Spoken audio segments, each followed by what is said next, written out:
בתזריע מצורע אנחנו קוראים על המצורע. הבן אדם הזה שהוא נגוע והוצא לחוץ למחנה, והכהן הוא שבתחילת התהליך בא ומצהיר שיש בו צרת, וגם לקראת סוף התהליך מחזיר את המצורע לתוך הקהילה. כל התהליך הזה קורה דרך הראייה של הכהן. המשנה במסכת נגעים פרק ב' אומרת שכהן סומה באחת מעיניו הוא לא כהן תקין ומוכשר להיות הכהן המלווה בתהליך הזה. אומרת המשנה, יש משהו חסר בכהן הזה. אנחנו יודעים שההבדל בין ראייה בעין אחת לראייה בשתיים היא היכולת לראיית עומק. היכולת להבין גם את ההקשר מסביב לדבר שאני קולטת בעין.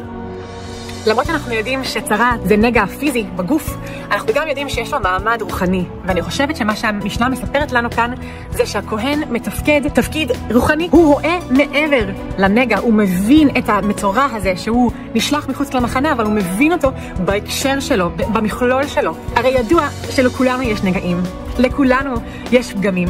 אבל את מי שאנחנו אוהב, אנחנו יותר מוכנים להכיל את הפגמים שלו. אני חושבת כאן שהכהן הוא דוגמה לדבר הזה, ליכולת להכיל גם את הפגמים שנמצאים באחר.